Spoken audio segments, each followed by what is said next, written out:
when I first walk into the live room, pretty cool. You can tell it's a neat kind of old tuned room, you know, and you see all these vintage mics along the wall, and from what I read about Walter Sear, is that he the connoisseur of the vintage and the analog equipment. So he was talking about his mic collection, how, you know, every mic, all those old Neumann mics they're like Marshall heads, every single one. It'd be the same exact model made in the same week, but they sound different. They have their own personality, and apparently he went, you know, he took a lot of time going through all these mics and picking out the best sounding ones and his favorite ones. So doing that for 20 or 30 years of picking out the best of the best, it's got to be a pretty sick collection.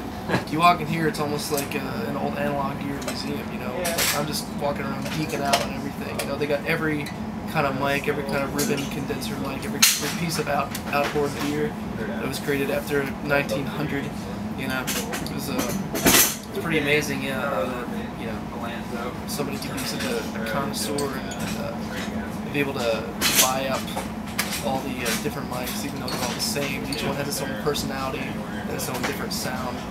And yeah, walking in the control room, like you can tell, it's just a really good sounding room. It's got the it's got a nice you know, it's like angled ceiling and everything. It's a nice wooden floor. I can tell it's a very good sounding live room, and I think recording drums in there especially would really just sound really natural. The drums just breathe naturally through the, you know, especially if they distance mic everything. It's pretty awesome. Yeah, I was actually surprised when we walked in. From the pictures I saw of the live room, it looked beautiful, but it's bigger than I would imagine, which is cool. It's a really great room, and I think for a band like us, recording to analog is kind of beneficial, especially for him. You know, he just punishes the drums and destroys the cymbals, and so you know what we learned in recording our last album was that, you know, the warmth of the tape helped with his kind of playing, because it got rid of that brash sort of high end, that wash, that wash of high end cymbal, and it was just perfect. And it was funny because he went in to Bay 7 or Sunset Sound? Into Sunset Sound. Oh, yeah, in LA. And he was playing. He was practicing, like, okay, I'm going into the studio.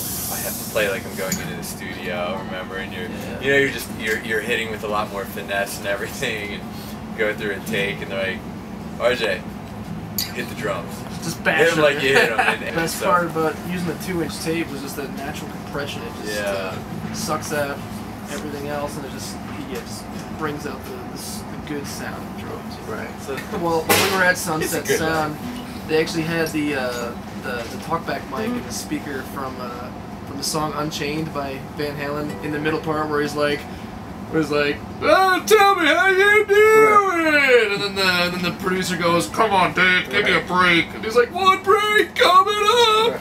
That part is like, yep, that's that mic that the producer used. Come on, Dave, give me a break.